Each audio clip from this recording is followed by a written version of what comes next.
Hi, everybody. Welcome to week 4 of our English 3010 online course. Happy February. In this week's video, I want to quickly go through a brief announcement and an overview of our week's activities. And then I want to spend the majority of this video walking you through the next 2 projects. Because what we are getting ready to turn in this week, Project 1, is an excellent springboard into those next 2 projects. So in this video, I want to spend some time explaining how and why that is. So without any further ado, I'm going to switch over to our screen view and we'll get right to it. Okay, so here we are, week 4, the first week of February. And before I get into our weekly overview of assignments, I just want to take you right up here to the top. You'll see that I've expanded the view of our first day stuff folder because, exciting announcement, we have a new peer mentor. Welcome to Mubashar, and he's going to be joining Avi in being a peer mentor to you guys in the composition learning community. He's a stand-up, amazing guy, and I think he's going to be a really great help to those of you in our class. So now you have not just one, but 2 peer mentors who can be a resource for you. And actually this week, I'll be coordinating with Avi and Mubashar to make sure that they have the same communications with you guys, that they're sharing the WhatsApp, that they're able to respond to you guys in a timely but staggered fashion so that they can kind of catch all the times that you guys might need some support. So welcome to Mubashar. Now, week 4, you'll see there's no assigned readings this week. Woo! Don't get too excited because you do have to read stuff, but I'll tell you what. So this week we are finishing up your website research guides. You have already done a lot of work in getting those things ready. And so this week is all about peer review and polishing and making sure that the research questions that you're posing on that part of the site are going to be good springboards into projects 2 and 3. So here, in terms of watch your week 4 instructor video, which you're already doing, Error 5. And then the mini lesson video is a mini lesson that's going to go over my pedagogical theories and framework for peer review.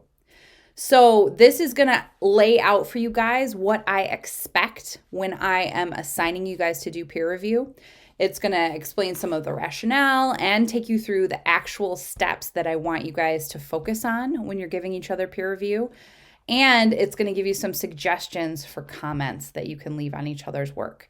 So it's a really valuable mini lesson. Make sure you watch it. If you need to watch it multiple times, if maybe you want to take notes while you watch it, it's all good. Because this week we're doing our first peer review.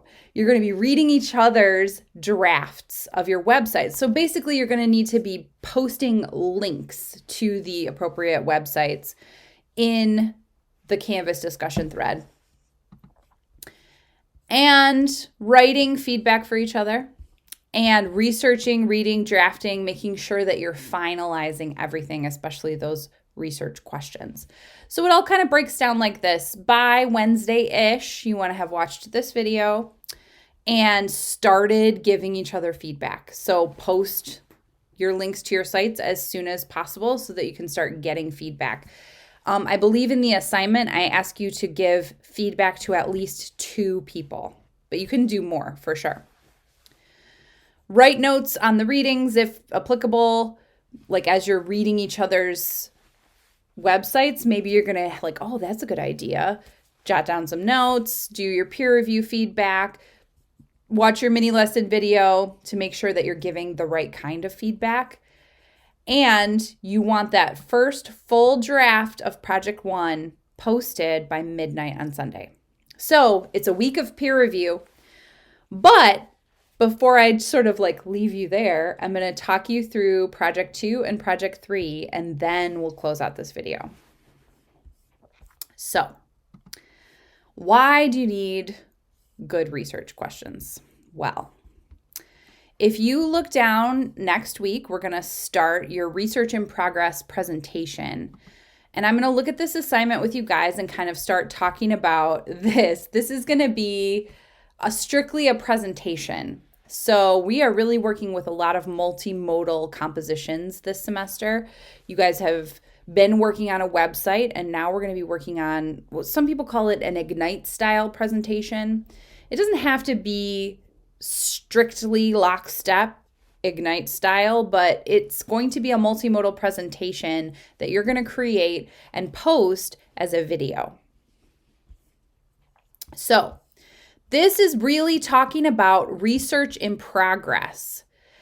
And that is really what a conference is all about, if you put a fine point on it. A lot of people think that a conference is for completed research, and that could be true. But oftentimes I get the most benefit out of academic conferences when I bring research that's in progress and I share what I found so far, and I get feedback from my peers about where I could go. That's the spirit of this assignment. So part of this presentation is going to require that you articulate your rhetorical situation for your research. Well, who is your target audience? You're going to have a purpose for Project 3, which is a literature review essay. So we're taking like one step at a time, slowly building up our knowledge, both of the discourse community and of the research processes that are most useful in that discourse community. And then we're going to be writing up sort of an overview of scholarship in that discourse community about a research question or topic that we choose. So it's all connected. And we're like getting more and more specific. So here, Project 3, which is what we're headed towards, is a literature review essay. Usually what that is in any academic discipline is only a small part of a larger project. But due to our time constraints working within one 15-week semester, that's going to be where we're going to focus the most time and effort this semester. Preparing and delivering the presentation for Project 2 is the place where you can start to hone and sharpen your ideas for that literature review. A literature review makes an argument. Now, I didn't say it was argumentative. I said it makes an argument. And so part of what you're going to do in Project 2 is hone that argument as you talk through it. So basically, what you want to do is create a presentation, a 3 to 5 minute max multimodal presentation. You're going to need visual aids. You're going to need an outline, but you're not going to want to read it, because if any of you have ever heard anyone read a script for any kind of presentation, it can get really bad really fast. So you want this to be more extemporaneous, to talk through literally your ideas. And you're going to discuss your work in progress. So by this time, at the end of Project 2, you will be on your way to researching a research question. That's too many uses of the word research, but I think you get what I mean. You're going to be starting to synthesize a bunch of sources. So really, Project 1 was all about kind of seeing what counts as good writing and good research in your discourse community. Project 2 is where you start reading it.